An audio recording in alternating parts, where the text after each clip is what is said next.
இயேசு உங்களை நேசிக்கிறார். பிரியமானவர்களே, இந்த நாளில் ஆண்டவர் நம்மளோடு பேசும்படியாய் வேதத்தில் 2 வசனங்களை கூட வாசித்து நாம் அறிந்து கொள்ளக்கூடிய, மிகவும் புரிந்து கொள்ளக்கூடிய சில வார்த்தைகள் ஆண்டவர் நம்மளோடு இடைபடுவாராக.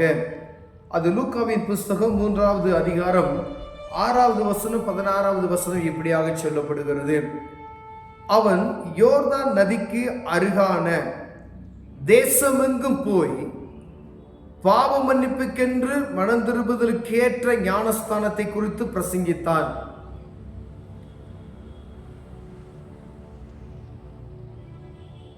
அவன் யோர்தான் நதிக்கு அருகான தேசமெங்கும் போய் பாவ மன்னிப்புக்கென்று மனம் திரும்புதலுக்கேற்ற ஞானஸ்தானம், பாவ மன்னிப்புக்கென்று மனம் திரும்புதலுக்கேற்ற ஞானஸ்தானத்தை குறித்து பிரசங்கம் பண்ணினான்.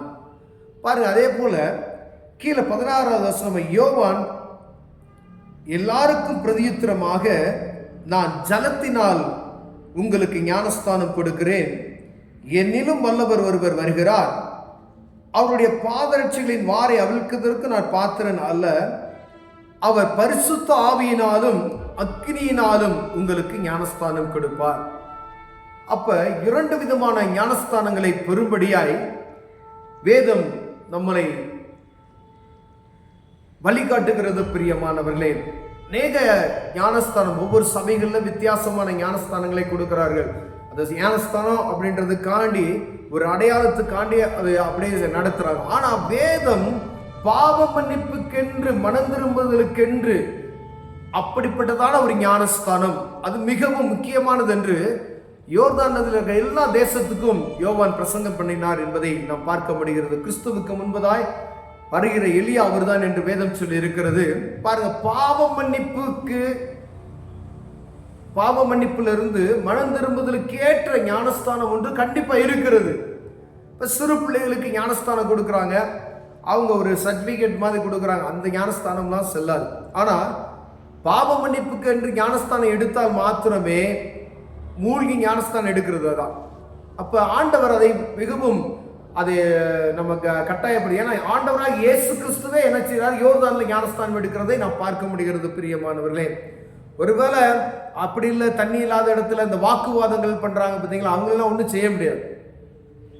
எல்லாருமே ஞானஸ்தானம் கண்டிப்பா பெறணும், மூழ்கி ஞானஸ்தானம் கண்டிப்பா எடுக்கணும்னு சொல்லி வேதம் சொல்லுகிறது. பிரியமானவர்களே, வேதத்துக்கு புறமான காரியங்களை நாம் பிடித்துக் கொள்கிறோம். ஆனால் வேதத்துல எழுதி வைத்திருக்கிற காரியங்களை என்ன செய்யறோம், பல சாக்கு போக்குகளை நாம் சொல்லிக் கொண்டிருக்கிறோம். பிரியமானவர்களே, எப்போனாலும் சரி, நாம் மரிப்பதற்குள்ளாக இந்த பாவ மன்னிப்பின் நிச்சயத்தை பெற்றுக்கொண்டு அந்த ஞானஸ்தானத்தை எடுத்து, நான் பாவத்துக்கு மரித்து நீதிக்கு பிழைத்து விட்டேன் என்கிற ஒரு நம்பிக்கையின் அடையாளமாக ஞானஸ்தானம் குறிக்கப்படுகிறது. அந்த தேசம் எங்கும் போய் அவர் பிரசங்கிக்கிறதை பார்க்க முடிகிறது. அதாவது பாவ மன்னிப்புக்கென்ற மனம் திரும்புதலுக்கேற்ற ஒரு ஞானஸ்தானத்தை எல்லாரும் பெற்றுக்கொள்ளுங்க. அப்ப எல்லாம் வராங்க, அங்க எல்லாம் வருகிற அந்த ஒவ்வொரு அதிகாரத்திலையும் ஒவ்வொரு விதமாக இருக்கிறதை பார்க்க முடிகிறது. பாருங்க, அங்க வரக்கூடிய எல்லா அதிகாரிகள் வராங்க, சாதாரண மக்கள் வராங்க, எல்லாரும் இந்த ஞானஸ்தானத்தை பெரும்படியாய் வருகிறார்கள். ஏன்னா அந்த அவர் பிரசங்கிக்கிறதை கேட்டு ஒரு பய உணர்வோடு கூட வருகிறார். அப்படி வரும்பொழுது ஒவ்வொருவருக்கும் ஒவ்வொரு காரியத்தை சொல்லுகிறார். நாங்க என்ன செய்யணும் அவங்க கேட்கிறாங்க.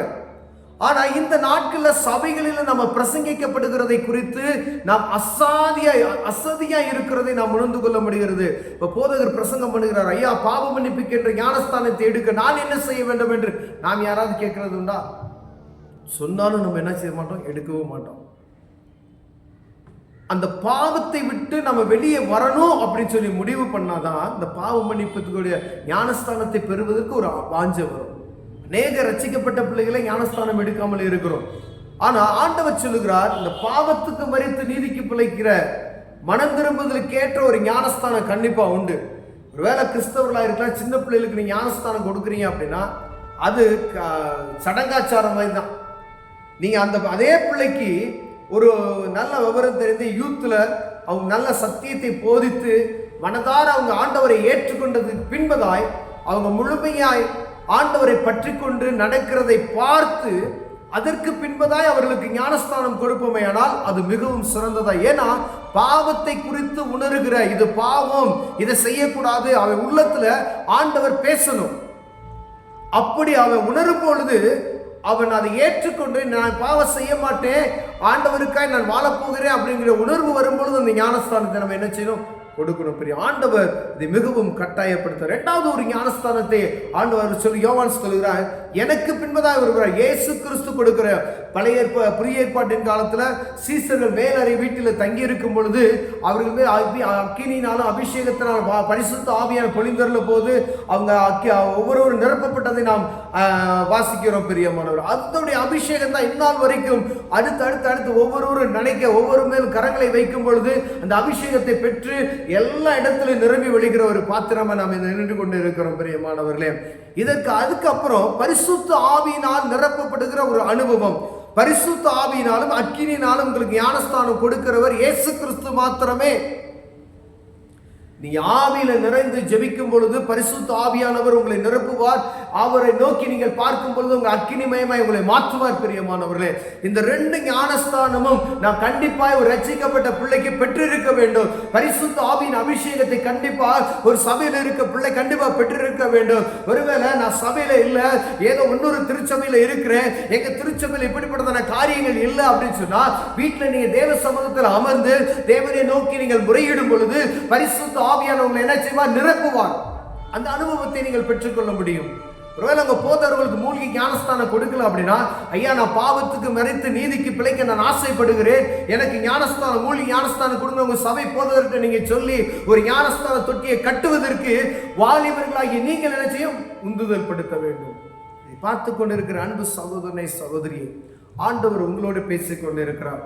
ஆண்டவர் சொல்லி இருக்கிற இந்த இரண்டு ஞானஸ்தானம், பாவ மன்னிப்பு எடுப்பதற்கு, மனம் திரும்புதலுக்கு ஏற்ற பாவ மன்னிப்பு பெறுவதற்கு ஞானஸ்தானத்தை பெற வேண்டும். பரிசுத்த ஆவியினால் அக்கினியின் அபிஷேகம், அந்த ஞானஸ்தானத்தை நாம் பெற வேண்டும் என்பதை ஆண்டவர் நமக்கு வேதத்தில் எழுதி வைத்திருக்கிறார். பிரியமானவர்களே, புதிய ஏற்பாட்டின் காலத்தினுடைய அனுபவம், அநேக பழைய ஏற்பாட்டின் காலத்தினுடைய அனுபவத்தை நாம் கடைபிடித்துக் கொண்டிருக்கிறோம். ஆண்டவராய் இயேசு கிறிஸ்து நமக்கு கொடுக்கப்பட்ட கட்டளைகளில் அவர் செய்ய சொன்ன சில காரியங்கள் மிகவும் முக்கியமானவைகள் என்பதை நாம் மறந்து போகாதபடிக்கு, இதற்கு நாம் கீழ்ப்படுகிறவர்களாய் உடனே அந்த காரியத்துக்கு கீழ்ப்படிந்து பாவத்துக்கு வெறுத்து நீதிக்கு பிழைக்க உதவி நமக்கு ஆண்டவர் கிருபை பண்ணணும்னு சொல்லி அவர் தேவ சமூகத்தில் ஜெபிக்கும்படியாக நம்ம அழைக்கப்படுகிறோம். பிரியமானவர்களே, இந்த உணர்வு நமக்கு வரணும்.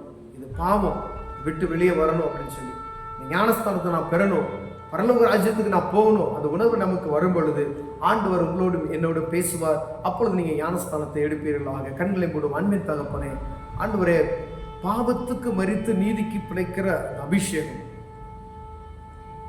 ஆண்டவரே, அப்படிப்பட்ட ஞானஸ்தானத்தை எடுக்க, அந்த மனம் திரும்புவதற்கு ஏற்ற ஞானஸ்தானத்தை பெறுவதற்கு யாரெல்லாம் அப்படி பெறாம இருக்கிறாங்களோ, என் தேவன் அவருக்கு வழிவாசல்களை திறந்து கொடுப்பீராங்க. எந்தெந்த சபையெல்லாம் இதுக்கு தடையா இருக்குது அவங்களுக்கெல்லாம் வழிவாசலை திறந்து கொடுப்பீராங்க. நாங்கள் செபிக்கிறோம். ஆண்டவரே, பரிசுத்த ஆவியினாலும் அக்கினியினாலும் நீங்கள் ஞானஸ்தானம் பெறுவீர்கள் என்ற வார்த்தை ஒவ்வொரு சபைகளிலும் ஆவியில் அனல் கொண்டு எழும்ப உதவி செய்வீராக நாங்கள் செபிக்கிறோம்.